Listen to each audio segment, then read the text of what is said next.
Alhamdulillah, alhamdulillahi ala fadlihi wa ihsanih, wa syukru lahu wa thana'u alaihi ala in'amihi wa amdinani.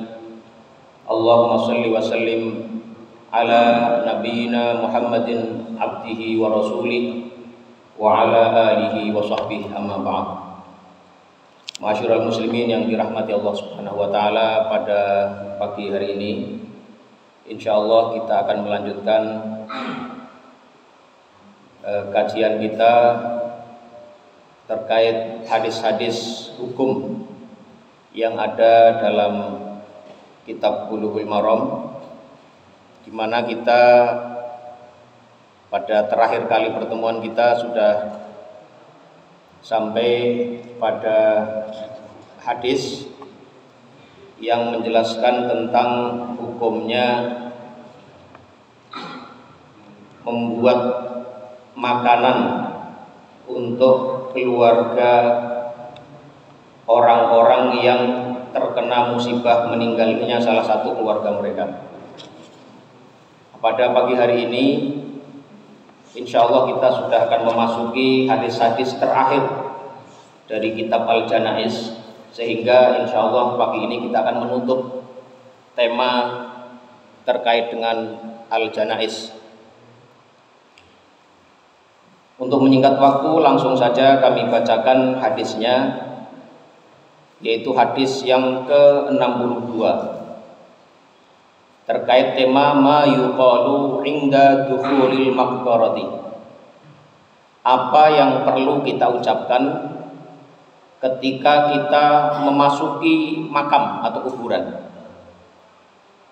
An Sulaimana ibni Buraidata, dari Sulaiman bin Buraidah, an abihi, dari bapaknya, qala, beliau mengatakan, kana Rasulullah sallallahu alaihi wasallam, bahwasanya Rasulullah sallallahu alaihi wasallam itu terbiasa yu'allimuhum, mengajari mereka atau mengajarkan kepada para sahabat, idza kharaju ilal maqabiri, ketika mereka keluar ke pekuburan atau ke pemakaman, untuk mengucapkan kalimat assalamu ala ahli diyari minal mu'minina wal muslimin wa inna insya'allahu bikum lahiqun as'alullaha lana wa lakumul afiyah.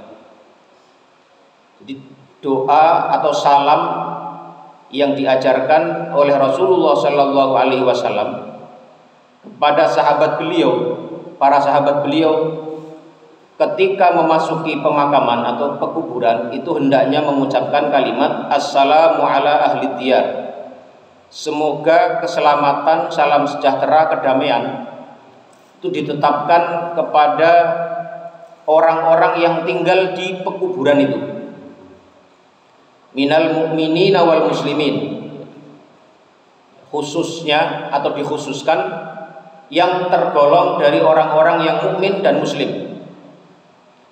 Wa inna insya'allahu bikum lahiqun, dan sesungguhnya kami insyaallah, dengan izin Allah, dengan kehendak Allah, bikum, kepada kalian, lahiqun, akan ikut serta bergabung dengan kalian atau akan menyusul kalian. As'alullaha lana, saya meminta kepada Allah, lana, bagi kami, walakum, dan bagi kalian, al-afiyata, afiyah, keselamatan. Al-haditsu rawahu Muslimun, hadis ini diriwayatkan oleh Imam Muslim. Kemudian hadis yang berikutnya, karena hadisnya ini satu tema, kita bacakan dulu sebelum kita jelaskan kandungan maknanya. Wa an Ibni Abbasin radhiyallahu anhuma, dan dari sahabat Abdullah bin Abbas radhiyallahu anhuma qala, beliau mengatakan, marra Rasulullah sallallahu alaihi wasallam, bahwasanya suatu ketika Rasulullah sallallahu alaihi wasallam lewat di kuburil Madinati, melewati kuburan di Madinah. Fa aqbala alaihim biwajhihi, maka kemudian Rasulullah menghadapkan wajahnya ke pekuburan itu. Jadi kalau kita misalnya di Tambareh itu kita lewat, nah itu kita kan marrobi itu bukan masuk ke dalamnya tapi melewati sampingnya, berpapasan bukan masuk. Nah seperti kira-kira kalau di Tambareh itu kita lewat jalan itu, nah itu namanya marro di kuburil Madinah. Rasulullah lewat berpapasan dengan pekuburan Madinah. Fa'aqbala alaihim biwajhihi, maka kemudian Rasulullah SAW menolehkan wajahnya atau menghadapkan wajahnya kepada kuburan-kuburan Madinah itu. Faqala, maka kemudian beliau mengatakan, Assalamualaikum ya ahlal kuburi. Semoga salam kedamaian atau kesejahteraan terlimpah kepada kalian ya ahlal kuburi, wahai penduduk kuburan ini. Yaghfirullahu lana walakum, semoga Allah mengampuni kami dan mengampunimu. Antum salafuna, kalian telah mendahului kami. Wa nahnu bil athari, dan kami akan menyusul kalian. Rawahu at-Tirmidzi, hadis ini riwayat at-Tirmidzi, wa qala hasanun, dan beliau mengatakan hadisnya ini hadis hasan. Nah, masyarul muslimin rahimakumullah, hadis ini menjadi dalil disunahkannya atau dianjurkannya kita berziarah kubur dan juga mengucapkan salam dan doa sebagaimana yang disebutkan dalam hadis ini. Ya, salamnya itu ya kalau bisa persis seperti yang disebutkan dalam hadis ini bagus. Tapi kalau enggak ya enggak apa-apa, tapi mengandung makna yang tadi, salam kemudian doa. Assalamualaikum ya ahlal kubur minal mu'minina wal mu'minat, ya, wal muslimin wal muslimat misalnya gitu. Wa inna insyaallah bikum lahiqun, nas'alullaha lana wa lakum al-afiyah, atau sejenisnya. Itu bisa. Ya, yang penting mengandung makna, intinya adalah menyampaikan ucapan salam kepada ahli kubur dan juga mendoakan kebaikan atau pengampunan untuk ahli kubur dan orang yang masih hidup. Ini.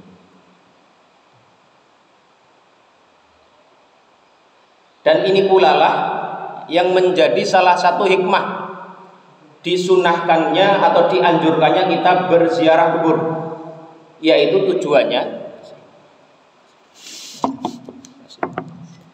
tujuannya adalah untuk mendoakan orang yang sudah meninggal. Kemudian hikmah yang kedua dari kalimat-kalimat yang diucapkan oleh orang yang berziarah kubur tadi itu, yaitu mendorong seseorang yang ziarah kubur untuk lebih ingat atas kematian.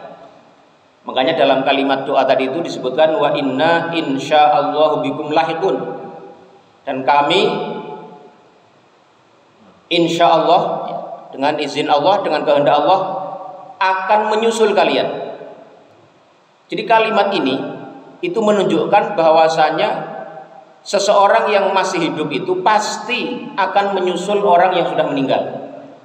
Dan ini adalah hikmah yang sangat agung sekali, bahwasanya kita ini tidak akan hidup selamanya, bahwa kita ini punya batasan dalam masa hidup kita dan kita akan menyusul mereka.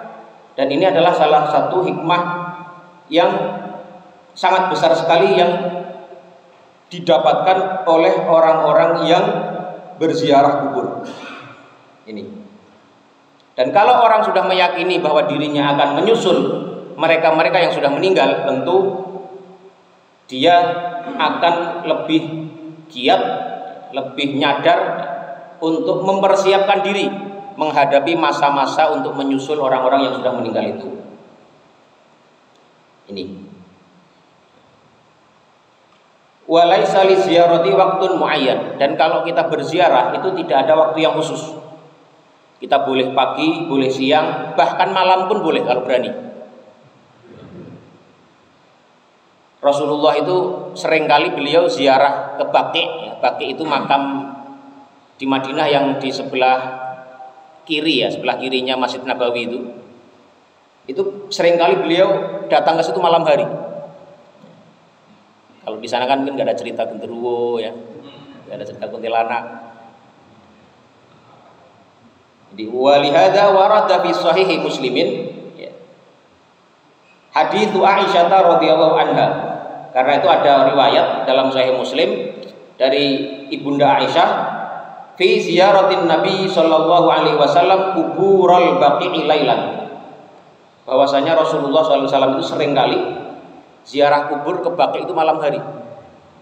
Mungkin malam hari itu justru rasa nuansanya untuk mengingat mati mungkin lebih besar ya. Karena dalam gelap ya, kemudian itu asal berani aja. Kalau nggak berani ya jangan coba-coba, malah kabur duluan nanti. Ini jadi mengkhususkan ziarah kubur di hari Jumat misalnya, atau pada momen-momen tertentu itu tidak ada dasarnya. Karena apa? Karena semestinya ziarah kubur itu dilakukan kapan saja ya, tidak mengenal waktu, boleh pagi, siang, malam, hari Senin boleh, Jumat boleh, Kamis boleh. Makanya kemarin itu ada pengajian, saya ditanya bagaimana hukumnya nyekar menjelang Ramadan. Saya jawab, ziarah kubur itu seperti ini, tidak ada batasannya, tidak ada batasan waktunya. Kapan saja sangat dianjurkan. Mau pagi, sore, malam, siang hari, mau hari Senin, Selasa, Kamis, kapan saja bisa dilakukan. Sehari mau 2 kali pun boleh.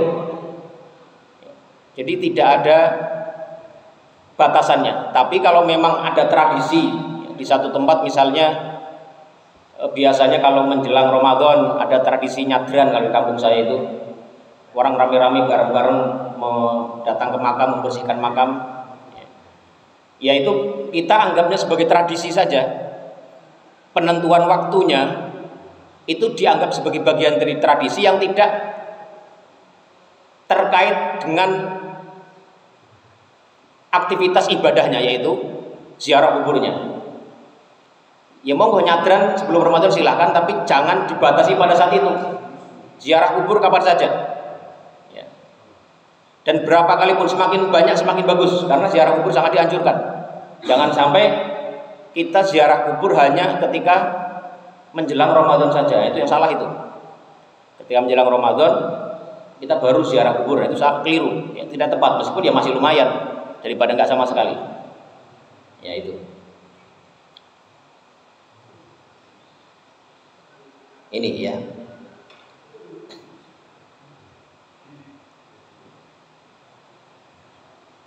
Ada juga riwayat yang menyebutkan bahwasanya Rasulullah Shallallahu Alaihi Wasallam ketika ziarah kubur ya, menziarahi kuburan Al-Baqi ya, yang ada di Madinah di sampingnya Masjid Nabawi itu, disebutkan di salah satu riwayat hatta ja'al baqi'u, sampai kemudian Rasulullah tiba di Baqi', faqama fa'aqala al-qiyamah, maka beliau berdiri dan memanjangkan berdirinya.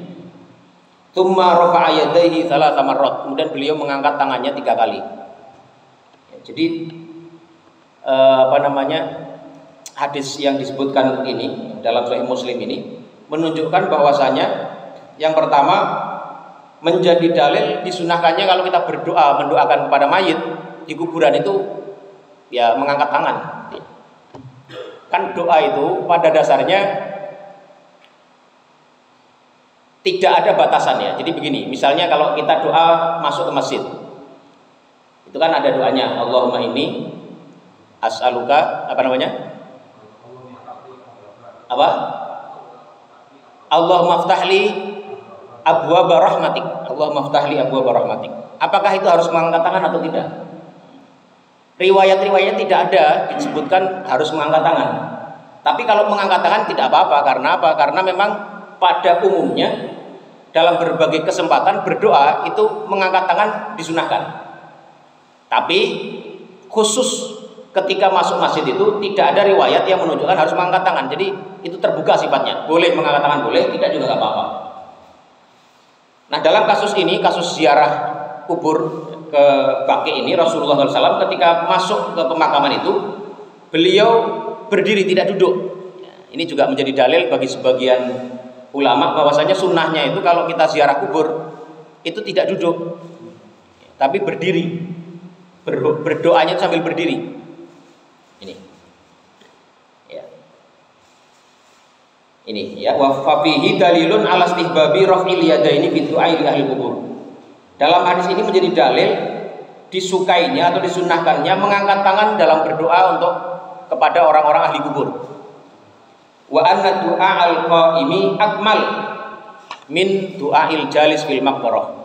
Dan doanya orang yang berdiri ziarah kubur kemudian berdoanya sambil berdiri itu lebih sempurna dibanding doanya orang yang duduk.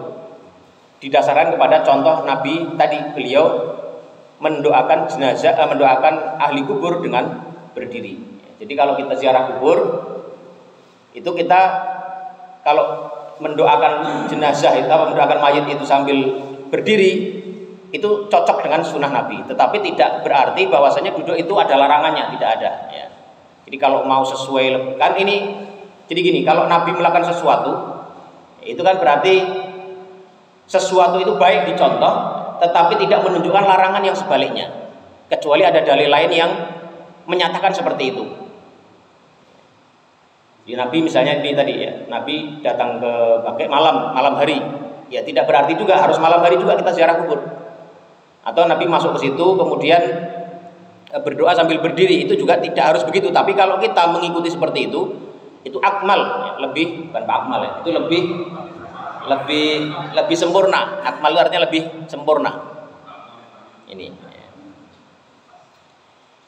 Kemudian dari dua hadis di Bulughul Maram yang sudah kita bacakan tadi, itu juga menjadi dalil bahwasanya mayit itu ala annal mayyita yantafi'u bidu'ail ahya'i, bahwasanya mayit itu mendapat manfaat dari doanya orang-orang yang masih hidup. Ini perlu kita tegaskan ya, karena ini penting sekali ya. Kita bisa memberi manfaat kepada orang yang sudah meninggal dengan mendoakan mereka. If law lam yakun yantafi'u lama kana li hadzal du'a'i faidatun. Kalau seandainya doa orang yang hidup buat orang yang mati itu tidak ada manfaatnya, maka tentu doa tadi tidak dianjurkan. Tapi dengan adanya anjuran doa tadi, misalnya tadi mendoakan nas'alullaha lana wa lakum al-afiyah, atau apa tadi nastaghfiru lana wa lakum as'alullaha lakum al-maghfirah ya, lana wa lakum atau sejenisnya, itu menunjukkan doa seorang yang masih hidup itu memberi manfaat kepada orang yang meninggal, yang sudah meninggal. Dan ini seingat saya sudah pernah kita bahas sebelumnya ya.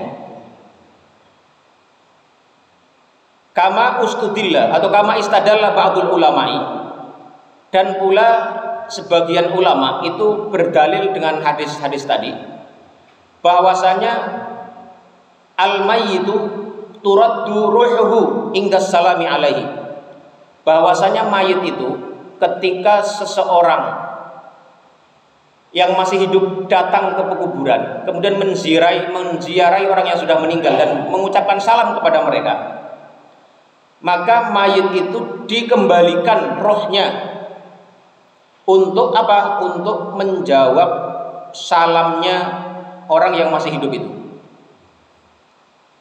Ini. Wa annahu yasma'u fil jumlati kalamal hayy. Dan karena itu juga disebutkan bahwasanya mayit itu bisa mendengar secara umum ya, bisa mendengar perkataannya orang yang masih hidup. Tetapi walaisa sima'an daiman, tetapi bukan kondisi yang berkelanjutan terus-menerus, tidak. Jadi mereka itu bisa mendengar dalam kondisi-kondisi tertentu. Selama itu disebutkan oleh dalil. Misalnya dulu kita pernah membahas ya, bagaimana mayit bisa mendengar hentakan derap kaki sandal-sandal orang yang habis memakamkan dia. Kemudian ini ya, mengenai salam ini pendapatnya Ibnu Taimiyah dan Ibnu Qayyim serta beberapa ulama yang lain ya. Ini juga sudah kita bahas sebelumnya mengenai apakah mayit itu bisa mendengar perkataannya orang yang hidup atau tidak. Ini. Nah, dalam kaitan ini pula ada satu permasalahan yang sering pula kadang-kadang ditanyakan oleh kita gitu ya. Apakah orang-orang yang sudah meninggal itu merasakan atau mengerti dan melihat orang yang masih hidup yang menziarahinya, yang mengucapkan salam kepada dia? Hal ini itu dijelaskan oleh para ulama. Mereka mengatakan bahwasanya urusan-urusan seperti ini itu sifatnya masalah gaib, masalah yang tidak diketahui kecuali melalui wahyu. Karena itu perlu penjelasan yang hati-hati. Nah, tetapi kaitannya dengan apakah orang-orang yang sudah meninggal yang dimakamkan di pekuburan itu bisa merasa, bisa melihat orang yang mengziarahinya, itu para ulama memberikan jawaban dengan jawaban yang cukup cukup panjang ya. Yang intinya adalah ternyata mereka mengatakan orang yang sudah meninggal yang dikuburkan di satu tempat, kemudian ada orang yang menziarahi dia, mengucapkan salam, mendoakan dia, itu si arwahnya si orang yang meninggal itu bisa mengerti, bahkan bisa melihat dan merasa gembira dengan kunjungan dari orang yang menziarahi itu. Ini dalilnya ada beberapa yang mungkin tidak perlu kita bacakan.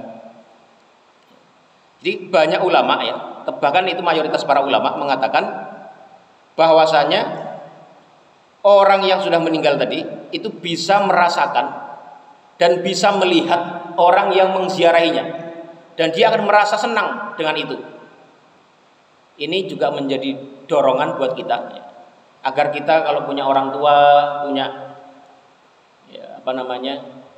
para leluhur ya, yang sudah mendahului kita, kalau kita punya kesempatan datangilah kuburan itu ya.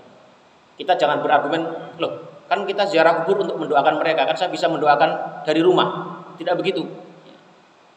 Mendoakan dari rumah iya, terus menerus iya, tapi ketika ada kesempatan kita berziarah kubur, itu kita memberikan manfaat yang banyak, baik buat kitanya, lebih mengingatkan mati tadi sebagaimana sudah disinggung tadi, dan juga bagi si mayit, dia akan merasa senang dengan kehadiran orang yang menziarahinya, apalagi yang menziarahi adalah anaknya misalnya. Ini. Jadi sekali lagi orang yang meninggal itu bisa merasakan dan bisa melihat orang yang menziarahinya.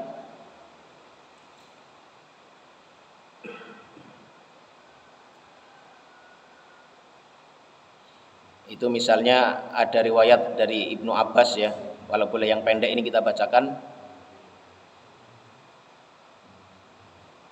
Dari Ibnu Abbas radhiyallahu anhuma anin Nabi sallallahu alaihi wasallam, dari Nabi sallallahu alaihi wasallam beliau mengatakan, ma min ahadin marra bi qabri akhihil mu'min, tidaklah ada seseorang yang melewati atau mendatangi kuburan saudaranya yang mukmin, kana ya'rifuhu fid dunya, yang mereka ini saling mengenal saat di dunia, fasallama alaihi, kemudian dia mengucapkan salam kepadanya, illa arafahu, kecuali si mayit ini akan mengerti,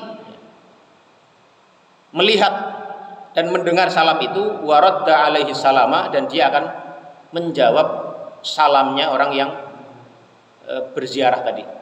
Tentu salamnya tidak kedengaran ya, jawabannya tidak terdengar. Kalau terdengar kita lari tunggang langgang itu. Ini. Dan ada beberapa hadis yang lain ya, yang sebenarnya bisa menjadi sandaran yang menyatakan bahwasanya orang yang sudah meninggal itu bisa mendengar dan bisa melihat orang yang menziarahinya. Dan ini penting sekali lagi ya, juga mengenai tadi mendoakan si mayit itu pernah kita sampaikan juga bahwasanya ada satu riwayat dalam Musnad Ahmad, itu nanti di hari kiamat ada seorang laki-laki yang dia itu kaget mendapati makom derajat balasan dia itu melebihi ekspektasi dia dari amalan yang pernah dia lakukan. Itu adalah dalam Musnad Ahmad, sebagian ulama menyebutnya hadis hasan ya. Jadi ada seorang laki-laki yang di hari kiamat nanti itu kaget mendapatkan derajat, mendapatkan satu tingkat yang dia sendiri itu tidak menyangka bisa sampai pada derajat itu. Lantas dia bertanya, "Anna li hadza ya Rabbi?" Dari mana datangnya?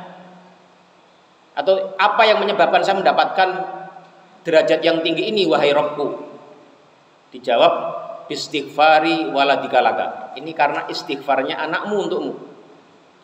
Karena istighfarnya anakmu untukmu. Jadi istighfarnya kita kepada orang tua kita itu sangat membantu orang-orang tua kita yang sudah meninggal. Nah, jangan pernah lupakan ya, dalam doa-doa kita untuk mendoakan orang-orang yang sudah meninggal, khususnya orang tua kita. Itu sangat berfaedah sekali dan sangat bermanfaat sekali. Ini. Kemudian yang berikutnya ya, dari hadis yang sudah kita bacakan tadi dalam dua hadis mengenai salam atau ucapan yang kita ucapkan kepada atau saat kita berziarah kubur tadi. Istadalla as-Sun'ani bi hadits Ibnu Abbas radhiyallahu anhu ala annal marra bil maqbarati yusallimu alal amwati wa in lam yaqsud az-ziyarah. Al-Imam As-Sun'ani itu berdalil dengan hadis Ibnu Abbas tadi bahwasanya Rasulullah itu berpapasan dengan satu makam di Madinah, kemudian beliau mengucapkan salam. Itu beliau berpendapat bahwasanya kalau ada orang melewati satu kuburan yang tidak berniat ziarah ke kuburan itu tetap disunahkan untuk mengucapkan salam. Ya contohnya tadi, kalau kita ini lewat Tambarehe naik motor misalnya itu kan mau ke sana ke belakang, kan kita tidak niat berziarah kubur situ. Nah, itu menurut Imam As-Sun'ani dengan hadis tadi itu kita tetap disunahkan mengucapkan salam. Ya. Assalamualaikum ya ahlal kubur minal mu'minina wal mu'minat wal muslimina wal muslimat. Ya. Wa inna insyaallah bikum lahiqun. Nas'alullaha lana wa lakumul afiyah atau sejenisnya. Itu disunahkan seperti itu. Meskipun sebagian ulama yang lain itu mengatakan tidak harus seperti itu. Ya, ini ada perbedaan di antara para ulama mengenai hukum orang yang melewati satu kuburan tapi tidak berniat ziarah ke situ. Apakah disunahkan mengucapkan salam dan mendoakan mereka atau tidak? Kalau pendapat saya pribadi, kalau bisa mendoakan itu baik-baik saja. Ya. Mengucapkan salam dan mendoakan itu baik, tapi tidak pun tidak apa-apa. Ya. Karena memang ini ada perbedaan pendapat terkait hal ini. Ya. Sambil jalan tidak masalah ya. Tapi kan sebelum melewati kuburan itu. Ya, jadi salamnya itu kita masih di wilayah yang sejajar dengan kuburan itu. Nah, itu tidak masalah ya. Tapi kalau udah lewat ya sudah nggak perlu lagi. Karena sudah bukan wilayah tempat dikuburkannya jenazah-jenazah itu. Ini. Kemudian juga ya, itu kan tadi disebutkan dalam doa itu wa inna insyaallahu bikum lahiqun. Dan kita insyaallah akan menyusul kalian. Pertanyaannya adalah mengapa kita harus di situ ada insyaallah-nya? Seakan-akan kita itu nggak pasti mau menyusul mereka. Itu ada sebagian ulama yang membahas masalah ini. Di doa itu disebutkan wa inna insyaallahu bikum lahiqun. Mengapa ada insyaallah di situ? Padahal kita itu pasti akan menyusul mereka. Bukan kemungkinan lagi. Itu jawabannya adalah wa huwa anal mauta amrun muhaqqaq. Kematian itu satu hal yang sudah pasti. Tidak akan bisa dihindari. Fa kaifa yu'allaqu bil masyiati? Kenapa kemudian ada insyaallah di situ? Wal muhaqqaq la yu'allaqu biha. Padahal sesuatu yang pasti itu semestinya tidak tepat kalau diberikan taklid dengan kata insyaallah. Maka para ulama mengatakan faqila al-muradu waqtal mauti, yang dimaksud dengan insyaallah itu adalah tentang mengenai waktunya. Jadi insyaallah kita akan menyusul di waktu yang kita tidak ketahui. Bisa dalam waktu dekat, bisa dalam waktu setahun, bisa waktu-waktu yang tidak kita bisa perkirakan. Itu al-muradu waqtul mauti.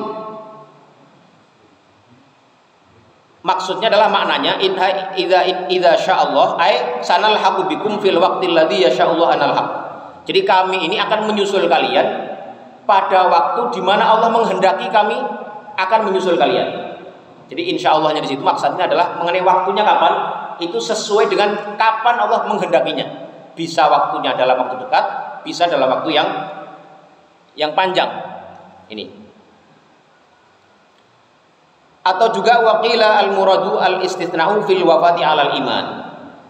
Atau maksud insyaallah itu adalah doa kita bahwa kita akan menyusul mereka dalam keadaan iman. Karena kan iman itu kan nggak pasti. Maksudnya nggak pasti itu bisa saja orang yang sudah beriman itu kemudian di ujung hayatnya tidak beriman lagi. Bahkan orang yang sudah teguh dalam keimanan itu bisa tergelincir dari keimanan itu, fatazilla fatabun ba'da thubutiha. Ada banyak kaki-kaki orang yang beriman sudah tegak dengan keimanannya tapi bisa tergelincir fatazilla fatamun ba'da thubutiha.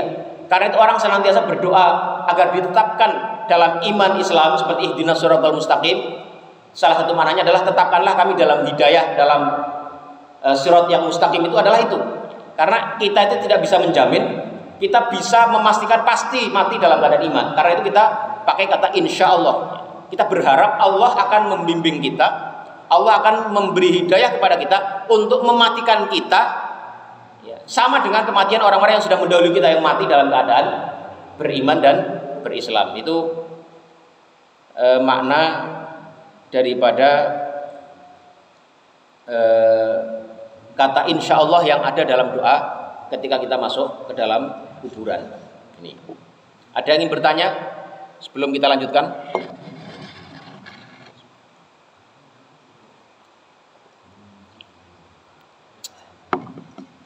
Ya, selanjutnya.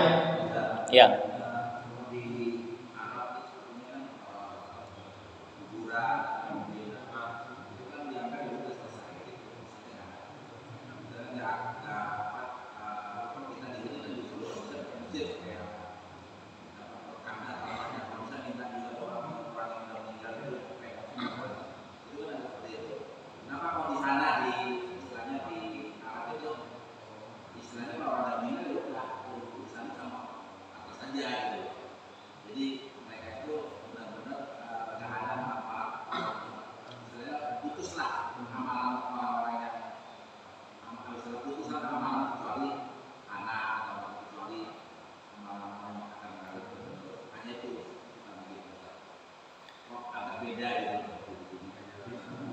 Pak Ansori pernah melihat itu, Pak? Ya enggak gini, enggak Pak, gini. Di Arab pun sama ya, maksudnya gini. Pertama tadi ya, kalau ziarah kubur itu di Arab juga banyak orang ziarah kubur, Pak. Ya, masih banyak ya, kata Nabi pun ziarah kubur. Tapi ziarah kubur itu tujuannya bukan untuk kita mengambil berkah ya, tapi mendoakan orang yang meninggal ya. Dan kita untuk bisa mengingat mati, itu tujuan utamanya itu ya, sebenarnya. Memang kemudian ada ya di beberapa kelompok masyarakat Islam itu yang ketika ada tokoh yang dianggap soleh ya, dianggap ahli ibadah atau wali kalau dalam istilah yang ramai di kita itu, meninggal kemudian orang banyak mendatanginya. Itu yang banyak terjadi itu selain seperti Indonesia, ada seperti di Mesir. Di Mesir itu sama ya, misalnya kuburannya Imam Syafi'i itu didatangi orang banyak dengan tujuan mengambil berkah. Kuburannya Syekh Ibnu Athaillah Sakandari misalnya, atau yang lain-lain itu seperti itu. Tapi kalau sebenarnya kalau kita kembalikan kepada tradisi awal ya umat Islam itu tidak seperti itu sebenarnya. Yaitu tadi kalau Nabi misalnya atau para sahabat mengunjungi makam itu ya mendoakan mereka, bukan mengusap-usap nisannya atau mengusap-usap dinding makamnya untuk ngalap berkah istilahnya itu ya. Kalau itu memang sebenarnya itu debatable ya, diperdebatkan. Kalau saya pribadi cenderung tidak sepakat yang seperti itu sebenarnya, karena itu pertama tidak ada dasarnya, yang kedua memang ya kalau syirik tidaknya itu persoalan yang lain lagi. Jadi gini, kalau dia itu meyakini betul bahwasanya makam itu ya atau si jenazah itu yang memberikan kepada dia berkah, itu bisa syirik.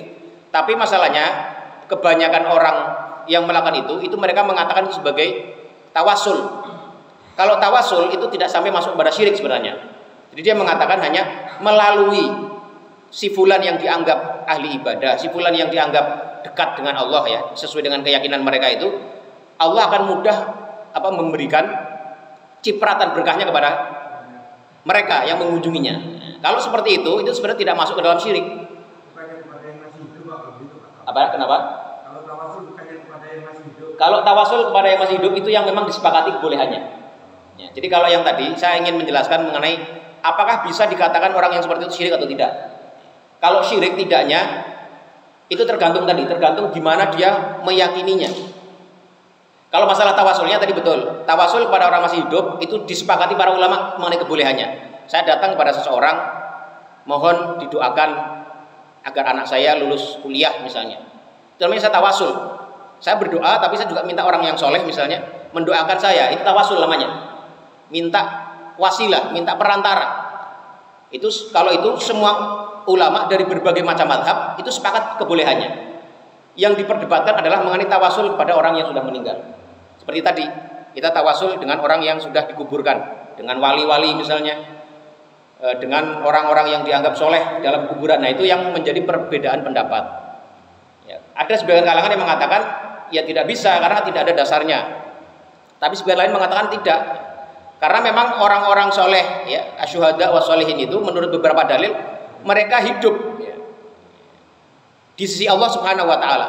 Bahkan dalam beberapa hadis itu juga ada pembahasannya bahwa orang-orang yang mendapatkan nikmat di alam barzakh itu mereka hidup, bahkan saling menziarahi satu dengan yang lainnya. Itu ada pembahasannya. Mereka saling ketemu.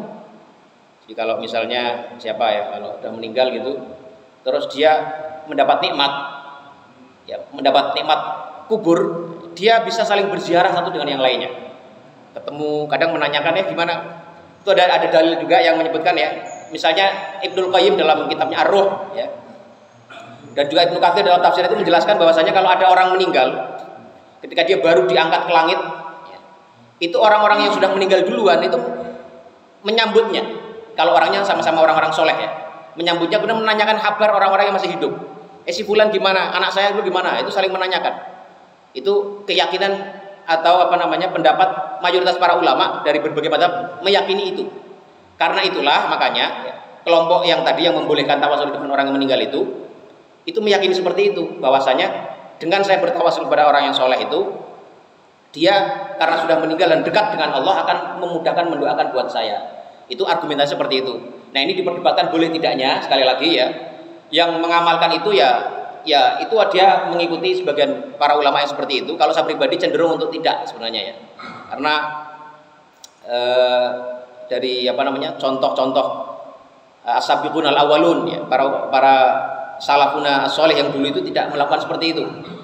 Tapi kalaupun ada yang mengatakan seperti itu menurut saya jangan sampai divonis kepada kesyirikan.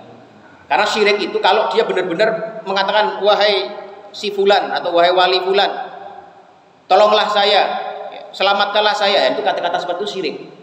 Tapi kalau dia minta kepada Allah melalui si mayit yang meninggal ini yang dianggap orang soleh ini, berilah saya keberkahan, berilah, itu masih mungkin ya, masih mungkin sesuai pendapat yang tadi. Ini jadi kenapa? Menjadi samar. Ya boleh lah. Kalau ada berpendapat menjadi samar ya itu pendapat yang bisa juga seperti itu ya. Tapi kita perlu menjelaskan ini karena hal ini menjadi fenomena yang juga banyak terjadi di beberapa masyarakat kita, baik di Indonesia maupun beberapa masyarakat lain seperti di Mesir misalnya. Itu banyak seperti itu juga. Sekali lagi selama orang yang melakukan ziarah seperti itu mengharapkan berkah itu tidak dengan langsung meminta kepada orang yang meninggal ya, itu tidak bisa dikategorikan sebagai syirik, dan kita tidak boleh menvonis mereka sebagai syirik ya, karena mereka hanya tawasul. Kalau tawasul kelirunya itu bukan masuk dalam bab syirik, tapi tawasul yang keliru bagi orang yang mengatakan salah itu tadi ya. Tapi bagi yang menyatakan itu boleh ya, dengan tadi argumentasi tadi bahwa orang-orang yang asyhada wassalihin, ya, orang-orang yang syahid, orang-orang yang soleh, as-siddiqin yang meninggal terlebih dahulu itu mereka hidup, ya, ahya. Kemudian mereka juga bisa juga berdoa, ya, mendoakan orang yang hidup, yaitu keyakinan seperti itu.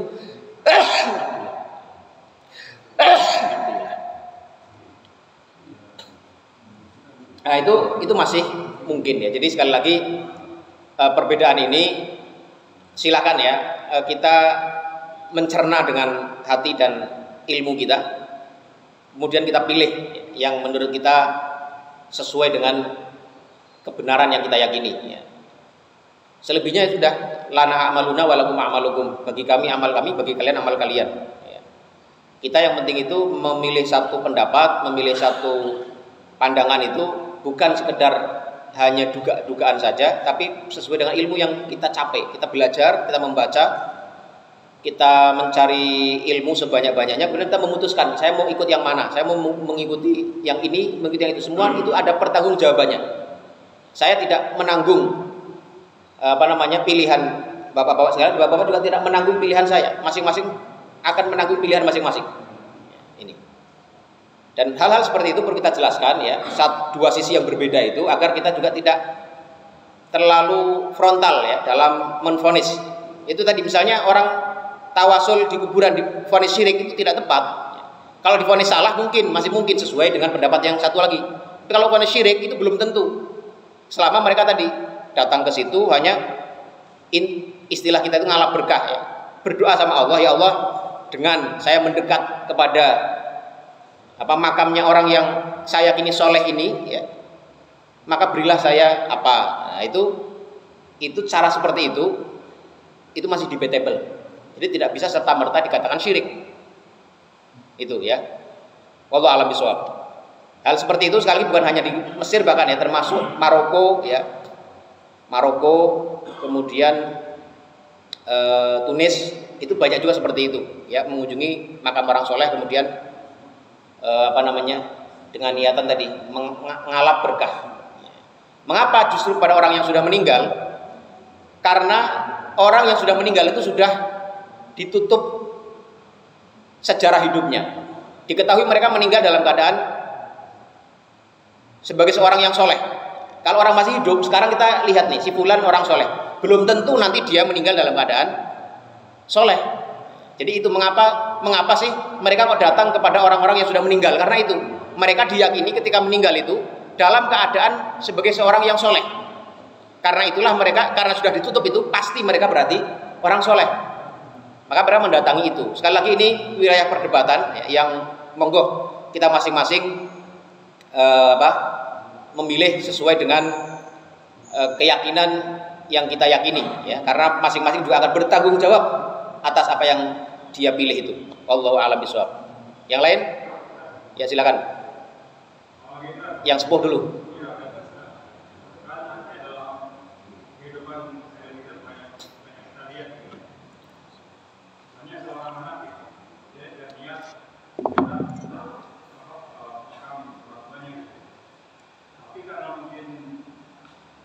Dia punya keterbatasan, dia tidak bisa membaca doa, orang tuanya sudah meninggal.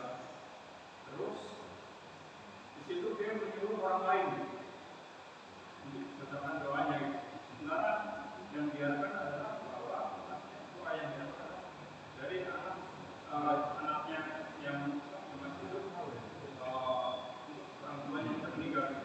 Nah, dengan kejadian atau mungkin kasus seperti ini, itu kira-kira hukumnya gimana?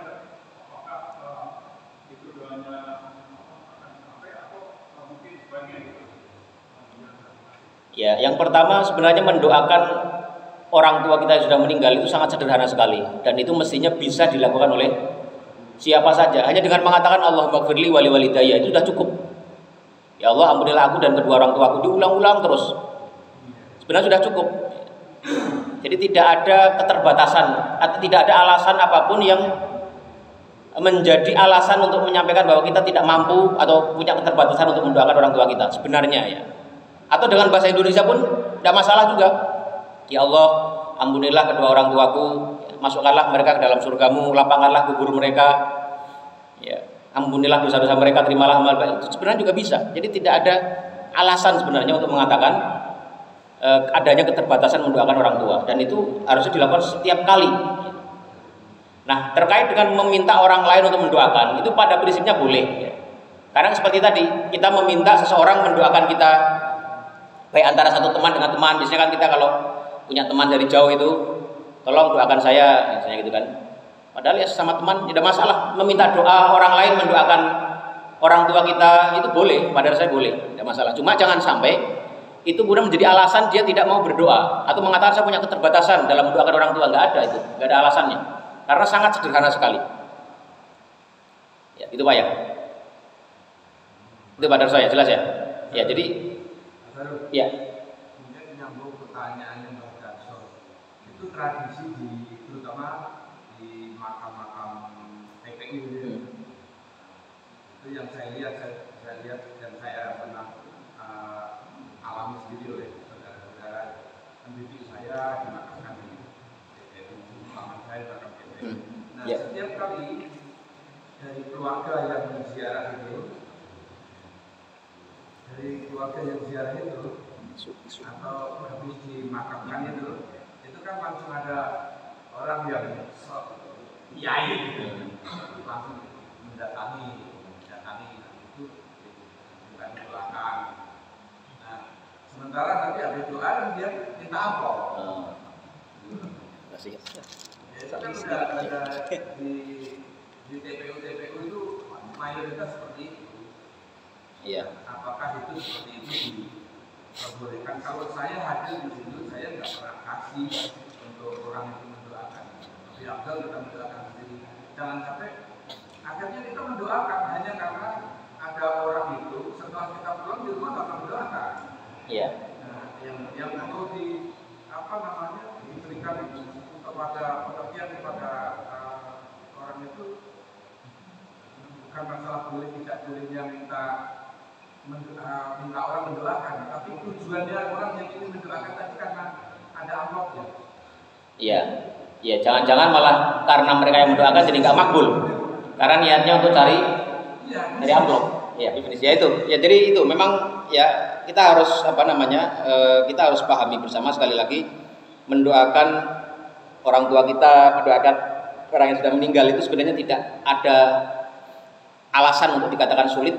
Dengan bahasa Indonesia boleh, dengan bahasa yang sederhana juga boleh, sekedar Allahumma firli walahu atau firli wali walidayya warhamhuma kama rabbayani shaghira. Saya yakin semua orang sudah hafal. Sebenarnya sudah cukup ya. Tidak perlu kita meminta orang lain sekali lagi, tapi itu boleh. Umpama kita meminta orang lain mendoakan itu pada dasarnya boleh, tidak ada larangan. Cuma kalau kasusnya kayak tadi di makam-makam ya, ada orang-orang yang menawarkan jasanya, bahkan cenderung sedikit memaksa. Nah itu ya dikhawatirkan justru doanya tidak membawa banyak manfaat karena dia mendoakan itu tidak tulus. Doa yang dikabulkan adalah doa yang tulus. Ya, dia mendoakan sambil mendoakan itu yang dia bayangkan adalah amplopnya, uangnya. Nah itu ya justru jangan-jangan tidak ada manfaatnya. Yang seperti itu menurut saya itu sebaiknya dihindari. Ya. Tapi sekali lagi pada prinsipnya meminta orang lain mendoakan itu boleh. Ya, samalah kita dengan teman kadang kan yang jauh itu kita suka WhatsAppan, tolong ya doain saya. Dia juga sama-sama saling mendoakan, dia boleh. Tidak ada masalah, saling mendoakan tidak ada masalah. Ya Pak Aris silakan. Nyambung tadi tentang jarak itu, kan tradisinya itu ada yang sebelum puasa, ada yang menjelang lebaran, ada yang pas lebaran gitu ya. Yang pakai bunganya juga beda-beda, ada yang pakai bunga kenanga, ada yang pakai bunga saya, ada pakai bunga mawar. Dan yang mau saya tanyakan, kalau tadi disampaikan sebenarnya bahwa betul-betul tidak terbatas waktunya pun kapan saja gitu, sebenarnya malam hari ya. Nah, waktu terbaik, apakah waktu terbaik untuk berziarah kubur itu kapan saja?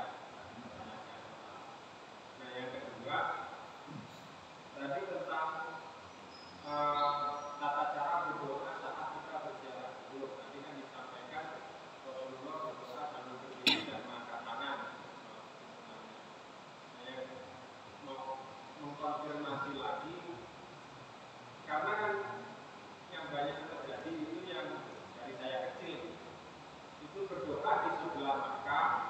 di bagian kepala, terus duduk. Tadi saya ingin menanyakan kembali supaya jelas tentang tata cara berdoa kita saat berziarah kubur. Ya, pertama sekali lagi terkait ziarah kubur itu tidak ada batas waktu atau tidak ada keutamaan tertentu di waktu tertentu dalam ziarah kubur. Jadi tidak ada satupun hadis ya dari Rasulullah atau para sahabat, asar dari para sahabat yang menyatakan bahwasanya ada waktu tertentu di mana kita disunahkan ziarah kubur. Tidak ada. Ziarah kubur itu dilakukan sekali lagi kapan saja. Ya. Mau siang hari, sore hari, malam hari, pagi hari, ya. Mau hari Senin, Selasa, Rabu, mau Ramadan, mau Sya'ban, itu adalah tidak ada batasan.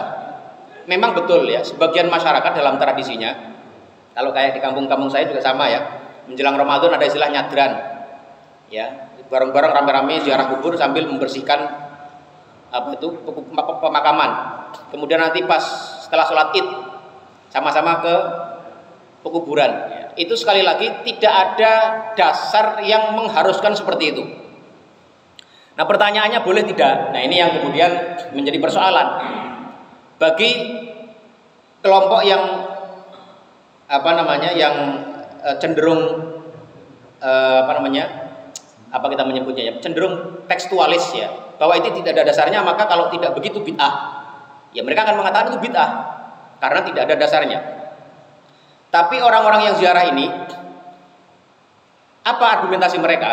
Tadi sudah kita jelaskan ya. Menurut mayoritas para ulama, ya, termasuk Ibnu Taimiyah, Ibnu Qayyim juga ya, Ibnu Katsir, itu menyatakan bahkan mayoritas ulama itu menyatakan bahwasanya orang yang diziarahi itu bisa merasakan, bisa melihat orang yang menziarahinya. Dan Idul Fitri itu adalah hari-hari di mana adanya kebahagiaan di situ. Jadi mereka datang ke pekuburan itu, diharapkan yang meninggal itu juga merasa senang dengan kehadiran mereka. Ini argumentasinya begitu.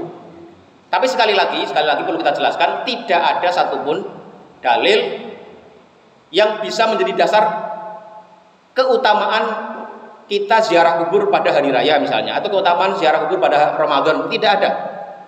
Bebas kapan saja dilakukan. Itu. Jadi kita melihat fenomena ini sekali lagi perlu kita hati-hati. Maksud saya hati-hati itu kita tidak mudah menvonis ya, tapi juga kita ketika menentukan pilihan itu berdasarkan pilihan yang didasari sama ilmu ya. Kalau saya pribadi tadi melihat begitu, tidak ada dalilnya, tidak ada tuntunannya, ya tidak harus begitu sebenarnya.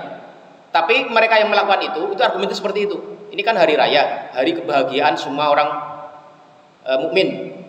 Kita memberikan kebahagiaan juga kepada ahli kubur yang meninggal dengan mendatangi mereka, ya, mengucapkan salam kepada mereka, mendoakan mereka. Itu anunya begitu. Jadi ini yang harus kita ketahui ya. Jadi memang betul ya, sebagian kelompok yang mengatakan ini bid'ah, nggak ada dasarnya, mengada-adakan dalam agama. Nah kalau saya cenderung begini cara melihatnya, ziarah kuburnya itu kan kapan saja boleh, tidak ada larangan waktu tertentu, mau hari raya, mau Ramadan, mau malam, siang, boleh. Artinya kapanpun kita ziarah kubur itu boleh.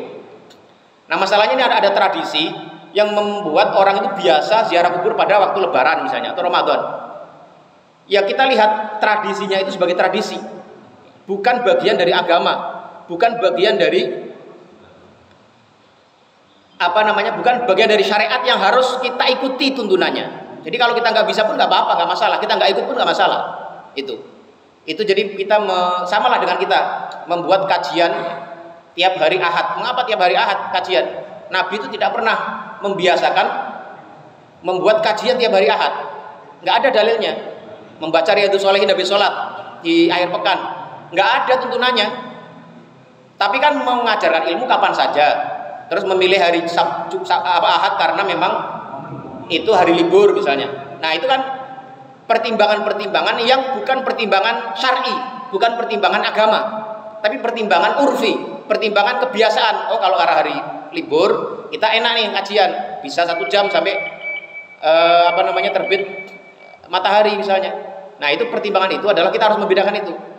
kalaupun kita melakukan itu, ya umpama di kampung kita begitu, kita ikut melakukannya, kita harus paham bahwa ini adalah bukan bagian dari syariat. Memastikan ziarah kubur pada hari Lebaran itu bukan bagian dari syariat. Ziarah kuburnya kapan saja, dilakukan kapanpun, tapi ini penentuan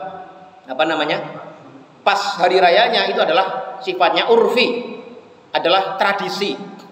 Yang tradisi itu sebenarnya juga tidak secara eksplisit bertentangan dengan syariat. Itu jadi cara memahami seperti itu ya. Mau milih tidak melakukan itu bagus ya, itu pilihan yang bagus juga. Mau melakukan itu juga harus paham tentang duduk persoalannya. Wallahu a'lam bishawab.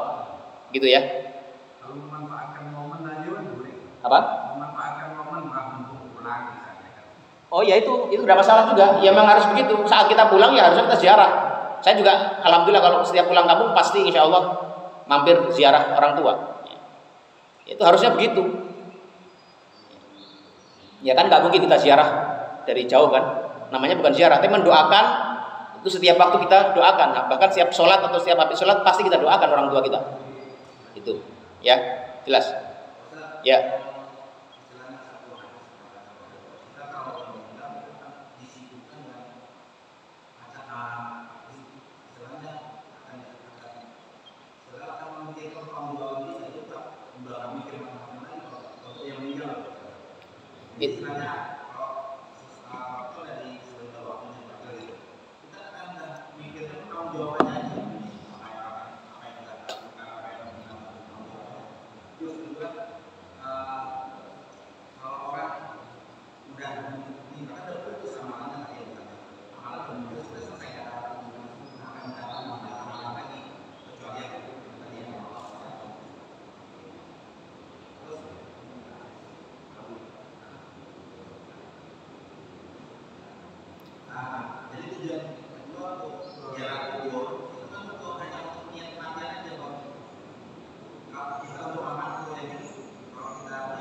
Ya, saya jawab dari yang terakhir dulu ya.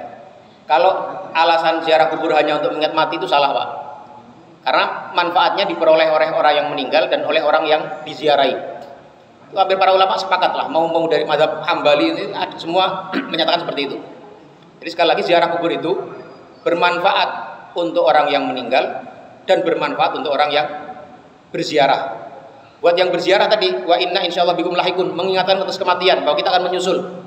Buat orang yang meninggal juga sama, dia mendapat manfaat dari ziarah kuburnya itu. Itu yang pertama. Yang kedua, mengenai pertanyaan orang yang sudah meninggal itu sudah tidak memikirkan yang lain lagi. Itu kalau kita baca penjelasan para ulama ya, arwah orang-orang yang meninggal itu dibagi secara umum bagi dua. Ada arwah yang mu'adzabah, arwah yang mendapat azab, orang-orang ahli maksiat. Itu mereka sudah tidak bisa berpikir apapun kecuali menghadapi siksaan itu udah pusing sendiri mereka itu. Nggak ada lagi hal yang bisa mereka pikir. Tapi orang-orang yang muna'amah, arwah-arwah yang mendapat nikmat oleh Allah, itu banyak riwayat, sekali lagi itu disepakati mayoritas para ulama. Bahkan mereka itu bisa saling ziarah. Mereka itu seperti orang yang hidup tapi di alam yang lain, mendapat nikmat, bisa saling kunjung antara satu dengan yang lain. Bahkan saling bertanya kabar. Kalau tadi ya, sebagaimana dari riwayat tadi itu, ada orang baru meninggal, ketika masuk ke langit itu banyak yang menyambut juga. Nanti saling menanyakan, ya, gimana kabarnya, ya, selamat datang, gimana kabarnya si fulan yang baru Anda tinggalkan gitu. Nanti ada juga mengatakan, udah biarkan dulu, agar dia istirahat dulu. Itu ada riwayatnya. Ya, kalau kita bacakan mungkin akan lama ya. Tapi ada riwayatnya, dan itu para ulama dari kubu yang selama ini kita anggap keras pun, seperti Ibnu Taimiyah, Ibnu Qayyim pun berpendapat seperti itu. Jadi tidak benar kalau mengatakan orang yang meninggal itu sudah putus benaran dengan urusan, itu tidak benar juga. Ya, ada sebagian arwah yang memang arwah orang-orang soleh yang mendapat nikmat itu tadi bisa seperti hidup di dunia tapi dengan alam yang berbeda, saling berziarah, saling menanyakan kabar. Itu ada asarnya, ya, ada riwayatnya. Ya, jelas Pak, I'm sorry ya. Apalagi yang belum terjawab Pak tadi Pak? Udah ya? Nah, kalau orang terputus amalnya tadi, betul secara umum terputus amalnya Pak. Tapi tadi semua ulama sepakat tidak ada yang berbeda bahwasanya istighfarnya, permintaan ampun orang yang hidup itu bermanfaat orang yang meninggal. Makanya dalam surat ayat Al-Quran itu, orang-orang yang datang setelah orang-orang Muhajirin dan Ansar, walladzina ja'u min ba'dihim yaquluna rabbana ighfir lana wa li ikhwanina alladzina sabaquna bil iman. Dan orang-orang yang datang setelah mereka, ya, orang-orang Muhajirin dan Ansar yang dipuji di ayat-ayat sebelumnya itu, yaquluna, mereka mengatakan rabbana ighfir lana, ya Allah ampunilah kami, wa li ikhwanina alladzina sabaquna bil iman, dan ampunilah pula orang-orang yang mendahului kami dengan keimanan. Jadi permintaan ampun kita, ya, kepada orang-orang mukmin yang lain yang sudah mendahului kita itu bermanfaat untuk mereka dan bermanfaat untuk kita. Apalagi kalau yang kita doakan itu adalah orang tua kita, itu sangat-sangat bermanfaat sekali. Itu, ya, ya silakan Pak. Oh ya, oke. Jadi yang begitu ya. Jadi tadi riwayatnya itu Nabi ke Baqi, beliau berdiri mengangkat tangan ya, berdoa.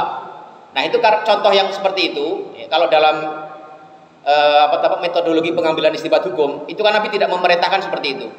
Kalau mau ikuti seperti itu lebih akmal tadi ya, lebih sempurna. Jadi ziarah kubur berdiri, gak perlu duduk, baca doa, ya itu boleh dilakukan seperti itu baik. Tapi umpama pun mau duduk, ya itu juga tidak masalah juga karena tidak ada larangannya. Itu ya. Seperti misalnya tadi yang dipraktekkan Bapak waktu kecil misalnya kan diajarkan duduk di arah kepalanya, tidak ada keharusan seperti itu. Ya. Tapi kalaupun seperti itu pun berdoa sambil duduk, ya, atau bawa kursi kecil, jongkok atau bawa kursi kecil di situ, tidak masalah juga, karena tidak ada larangannya. Tapi kalau mau sempurna, ya seperti Nabi tadi, datang sambil berdiri berdoa, itu jelas Pak ya? Ya, silakan Pak.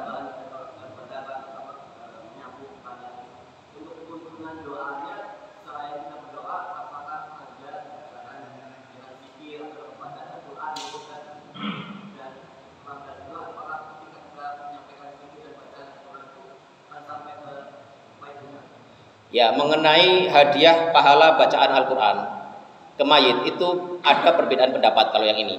Ya, kalau ini memang ada ikhtilaf di antara para ulama. Kalau sodakoh atau niabah haji misalnya Pak, mewakilkan haji, itu para ulama hampir semuanya sepakat karena ada dalilnya yang secara eksplisit menjelaskan itu. Itu sepakat boleh dan nyampe. Mengenai hadiah pahala bacaan Al-Quran, karena tidak ada dalilnya. Misalnya Nabi suatu ketika mengirim Al-Fatihah untuk sahabat yang sudah meninggal atau sahabat-sahabat, itu karena nggak ada. Karena itulah terjadi perbedaan pendapat. Kelompok yang mengatakan tidak sampai itu mengatakan karena tidak ada tuntunannya. Tapi kelompok yang mengatakan sampai, dia mengkiaskan dengan persoalan tadi. Pada umumnya ibadah itu bisa dihadiahkan, membaca Al-Quran, sedekah, ya, membacakan zikir kemudian pahalanya dihadiahkan, itu menurut sebagian ulama itu sampai. Yang menarik kalau dalam mazhab Syafi'i, Imam Syafi'i sendiri berpendapat malah nggak nyampe sebenarnya. Tapi Imam Ahmad berpendapat nyampe. Ini yang justru menarik. Imam Ahmad yang banyak diikuti oleh ulama-ulama Saudi itu menyatakan sampai hadiah pahala bacaan Al-Quran. Imam Syafi'i justru Imam Syafi'inya ya, bukan Syafi'iyahnya pengikutnya. Imam Syafi'inya beliau berpendapat bacaan Al-Quran itu nggak nyampe. Kalau dihadiahkan nggak nyampe. Tapi mayoritas Syafi'iyah yang datang setelah beliau itu berpendapat nyampe. Nah ini sekali lagi perbedaan pendapat. Kita boleh saja monggo ngikuti yang mana yang kita yakini. Selepasnya sudah, ya. Tidak perlu saling menyalahkan atau saling mengolok-olok ya. Itu jelas ya. Yang lain, ini sebenarnya tinggal ada 2 hadis lagi di bab jenazah. Boleh nggak saya rangkumkan sekian ya, biar kita selesai ya. Hadis yang ke-64 an Aisyah radhiyallahu anha, dari Aisyah radhiyallahu anha. Qalat, beliau berkata, qala Rasulullah sallallahu alaihi wasallam, la tasubbul amwata, janganlah sekali-kali kalian mencela orang-orang yang sudah meninggal. Fa innahum qad afdau ila ma qaddamu, karena sesungguhnya mereka telah sampai kepada apa yang mereka kerjakan sebelumnya. Jadi sekali lagi hadis ini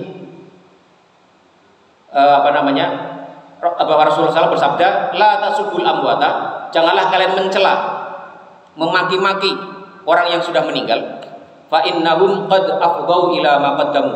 Karena sungguhnya mereka sudah nyampe kepada apa yang mereka kerjakan di dunia. Kalau mereka perbuatannya baik, ya akan mendapatkan kebaikan. Kalau mereka buruk, mereka mendapatkan keburukan. Warawat Tirmidzi, dan Imam Tirmidzi meriwayatkan juga Anil Mughirah nahwahu, dari Al-Mughirah hadis yang semakna. Lakin qala, tapi beliau mengatakan fatu'udul ahya'a. Alasannya larangan itu adalah fatu'udul ahya'a, kalian kalau memaki-maki orang yang mati, yang sudah meninggal, itu akan menyakiti orang yang masih hidup. Dari keluarganya, kerabat dekatnya itu akan merasa tersakiti dengan makian atau umpatan atau kecaman terhadap orang-orang yang sudah meninggal. Nah, hadis ini menjadi dalil larangan bagi kita untuk mencela atau memaki, mengumpat orang-orang yang sudah meninggal. Karena ada larangan jelas, la tasubbu. Ini. Nah, pertanyaannya adalah apakah ini berlaku untuk umum?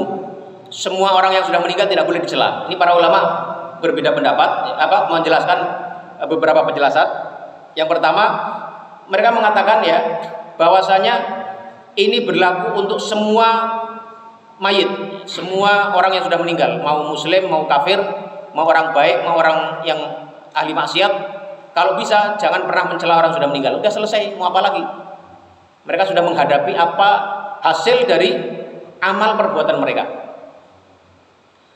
Tapi sebagian ulama yang lain mengatakan innal haditsa mukhtasun bi amwatil muslimin.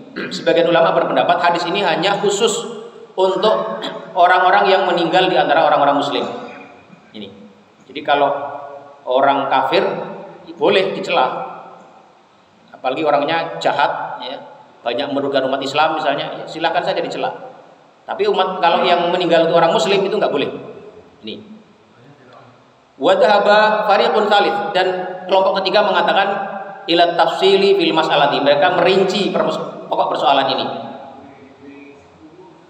Mereka mengatakan anna amwatal kufari yajuzu dzikru masawihim bisyarti alla yata'adza bihi qaribuhul hayyul muslimu.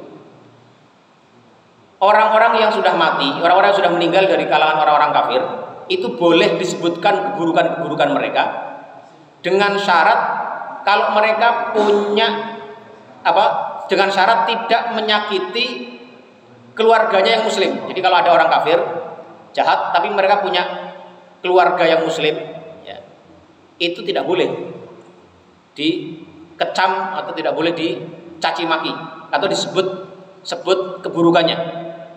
Karena apa? Karena alasannya menghormati keluarganya yang muslim. Ini. Fa in kana la yata'adza bisababihi ahadun. Adapun kalau seandainya ya, dengan kecaman itu tidak ada orang yang merasa tersakiti atau terganggu, ya, au kanal kafiru mu'dziyan lil muslimin, atau karena orang kafirnya itu menyakiti, ya, berbuat buruk terhadap terhadap orang Islam, fala mani'a min sabbi, maka tidak mengapa kita mencelanya. Jadi kalau ada tokoh, ya, apalagi orang kafir gitu ya, dia selama ini menghalangi umat Islam untuk beribadah atau melakukan banyak hal yang merugikan umat Islam, itu boleh dicela dalam menurut pendapat yang ini. Wa ammal muslimu fala yajuzu sabbuhu wal wuqu'u fi irdihi. Adapun jenazah seorang muslim tidak boleh sama sekali dikecam atau dicela atau disebutkan keburukannya atau diciderai kehormatannya. Li'anna lahu hurmah, karena mereka punya kehormatan, yaitu kehormatan keislaman mereka. Wa hadza min babil ghibati, dan ini menyebut-nyebut keburukan orang yang sudah meninggal itu masuk dalam bab ghibah. Ini. Illa idza kana fasiqan wa dhaharat maslahatun rajihatun fi sabbihi. Kecuali orang ini meskipun muslim tapi fasik, banyak berbuat maksiat, banyak berbuat jahat, dan menyebutkan keburukannya itu mendatangkan maslahat, maka itu boleh dilakukan. Ini ya. Kemudian hadis ini juga menjadi dalil bahwasanya hikmah, ya, daripada larangan kita mencela orang yang sudah meninggal itu adalah karena mereka sudah sampai pada amal perbuatan mereka yang mereka lakukan di dunia. Jadi udah nggak ada urusannya lagi dengan orang hidup udah. Mereka sudah menerima balasan yang setimpal dari apa yang sudah mereka lakukan. Yang kedua hikmahnya adalah tadi mencela orang yang meninggal itu bisa mendatangkan rasa sakit atau mengganggu, menyakiti orang yang masih hidup dari kalangan kerabat atau sahabat-sahabat mereka. Ini. Kemudian hikmah yang ketiga, bahwasanya mencela orang yang meninggal itu adalah mimbabil ghibati, termasuk bab ghibah, yang mana itu menjadi satu hal yang sangat dilarang. Ghibah itu kan definisinya itu adalah dzikruka akhaka bima yakrah. Kita menyebut-nyebut satu hal yang tidak disukai oleh saudara kita tanpa ada kehadiran dia, itulah yang disebut ghibah. Dzikruka akhaka bima yakrah, menyebutkan segala sesuatu yang tidak disukai tanpa sepengetahuan dia, nah itu namanya ghibah. Ini. Dan itu itu masuk dalam bab baik orang yang dighibah itu masih hidup maupun sudah mati. Ini. Kemudian di sini ya, tinggal beberapa poin lagi ini ya. Warada fi Sahihil Bukhari an Anas radhiyallahu anhu. Disebutkan dalam Sahih Bukhari dari Anas radhiyallahu anhu, beliau mengatakan, muru bijana zatin. Qala marru bijana zatin fa asnau 'alaiha khairan. Suatu ketika para sahabat itu lewat jenazah terhadap mereka. Fa asnau 'alaiha, maka kemudian mereka para sahabat itu memuji ya, sikap-sikap baik, akhlak terpuji yang dimiliki oleh jenazah yang lewat tadi. Faqala Rasulullah sallallahu alaihi wasallam, maka Nabi benar mengatakan wajabat, wajib baginya. Tsumma marru bi ukhra, kemudian mereka mendapati ada jenazah yang lain yang lewat juga. Fa afnau 'alaiha syarran, kemudian para sahabat itu menyebutkan hal-hal yang buruk terkait jenazah tadi. Maka Nabi mengatakan faqala wajabat, wajib bagi dia, bagi jenazah itu. Faqala Umar, maka Umar bertanya kepada Rasulullah SAW, ma wajabat, apa yang wajib ya, baginya ya Rasulullah? Ini dalam Sahih Bukhari ya. Qala, Rasulullah mengatakan, hadza asnaitum alaihi khairan fawajabat lahul jannah. Ini ada orang yang kalian puji dengan kebaikan, kalian sanjung dia, kalian sebut kebaikannya, kalian bersaksi atas kebaikan-kebaikan dia, fawajabat lahul jannah, maka wajib baginya surga. Wa hadza afnaitum alaihi syarran, dan ini yang jenazah satunya lagi yang kedua tadi, kalian bersaksi atas mereka, atas jenazah itu tentang keburukannya. Fa wajabat lahun nar, maka wajib baginya neraka. Antum syuhadaullahi fil ardi, kalian menjadi saksi-saksi Allah di atas muka bumi ini. Ini. Jadi hadis ini memiliki beberapa memiliki beberapa makna. Yang pertama, menyebut keburukan seseorang itu kadang-kadang dibolehkan ya, selama itu ada keperluan untuk menyebutkannya, dan itu tidak termasuk ghibah. Seperti tadi para sahabat tadi lewat jenazah yang berperilaku buruk disebut itu, Nabi mengatakan wajabat. Kemudian sebaliknya ini, nah ini menjadi dalil bahwasanya pada kasus tertentu dibolehkan menyebut keburukan orang-orang yang sudah meninggal. Nah, hadis ini juga, ya ini menarik juga, itu menjadi dasar bagi sebagian kalangan dalam komunitas masyarakat muslim di Indonesia khususnya. Itu kan kalau mau salat jenazah dia ditanya kan, apakah si fulan ini orang yang baik gitu kan. Itu ya sebenarnya tidak ada dasarnya. Tidak pernah ada dalil baik dari Nabi dan para sahabat yang melakukan seperti itu sebelum sholat jenazah. Nah, orang yang melakukan seperti itu mengambil istinbat hukum dari hadis ini. Apa korelasinya? Yaitu ketika para sahabat bersaksi atas kebaikan seseorang, Nabi mengatakan wajabat, wajib baginya mendapatkan surga. Itu seakan-akan mengimplikasikan bahwasanya kesaksian orang yang hidup itu membantu ya si jenazah ini mendapatkan kebaikan di sisi Allah Subhanahu wa taala. Tetapi sebenarnya masalah ini masalah yang cukup problematik. Mengapa? Karena ya, kalau yang tadi kasus para sahabat itu, ketika mereka bersaksi kebaikan itu bukan karena diminta, tapi memang mereka tahu betul si fulan ini adalah orang yang baik. Kalau kita nggak tahu si fulan ini baik atau tidak, ya kita mengatakan dia baik, itu nggak pas sebenarnya. Ya disebut bohong gimana ya? Ya kalau orang mungkin bisa berargumentasi kan husnudzon saja lah. Husnudzon kan dia belum tidak diketahui secara terang-terangan melakukan keburukan misalnya. Nah itu mungkin. Tapi sebenarnya itu tidak ada dalilnya. Ya, sekali lagi tidak ada dalilnya. Kalau mau sholat jenazah kalau mau dibawa ke tempat penyolatan itu suka ditanya, apakah bapak-bapak bersaksi bahwasannya si fulan ini adalah orang yang baik gitu. Kalau memang kita ketahui dengan yakin dia ada orang baik, tidak masalah. Itu menjadi saksi yang tadi membantu wajibat tadi, membantu Allah memberikan surga kebaikan kepada orang yang kita bersaksi dia adalah orang yang baik.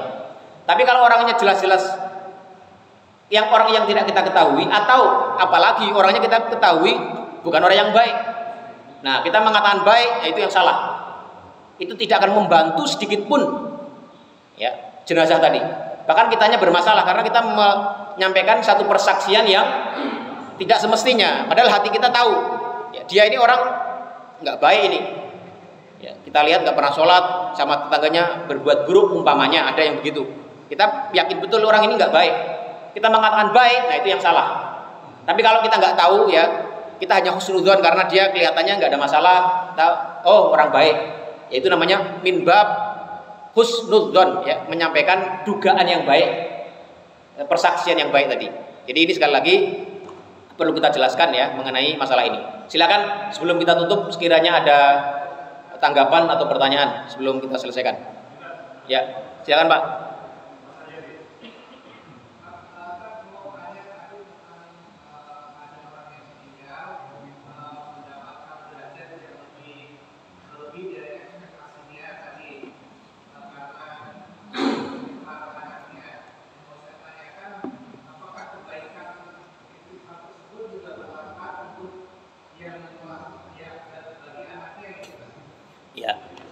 Terima kasih Pak Syarif. Tentu saja Pak, kalau kita berbuat baik yang memberikan manfaat kepada orang lain, itu pasti kita mendapatkan kebaikan juga. Kita senyum kepada orang lain, orang senang, itu kita mendapat pahala juga. Kita menyampaikan sesuatu, membantu seseorang, dia mendapat kemudahan, itu artinya kita memberikan manfaat kepada dia. Kita artinya berlaku atau melakukan sebuah perbuatan yang baik pula. Jadi ketika kita mendoakan orang tua kita, itu adalah salah satu bentuk birrul walidain yang paling mudah kita lakukan sebenarnya bagi atau kepada orang tua kita yang sudah meninggal. Jadi bentuk birrul walidain kita kepada orang tua yang sudah meninggal itu ya salah satunya itu dengan mendoakan itu. Jadi itu baik buat kita sebagai ekspresi dari birrul walidain kita, dan itu bermanfaat untuk orang tua yang kita doakan. Jelas Pak ya? Ya, yang lain? Kalau cukup ya, mohon maaf kalau waktunya agak sedikit kepanjangan. Mohon maaf yang sebesar-besarnya. Kita pada besok atau lusa insya Allah akan memasuki ibadah Ramadan. Marilah kita sama-sama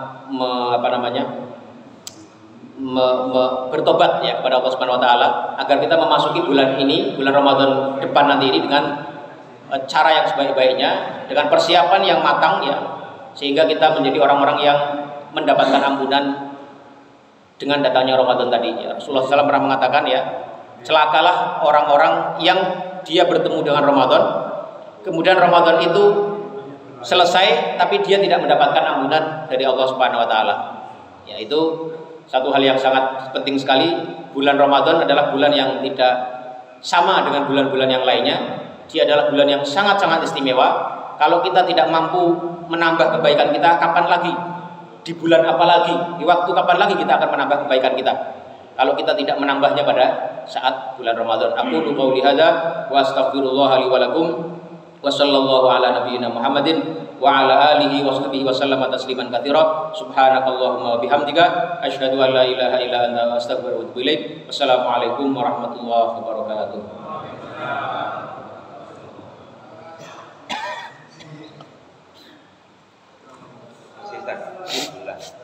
Sehat selalu Ustaz.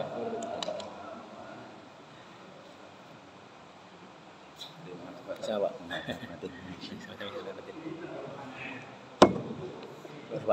Sama Pak. Oh, sama Pak.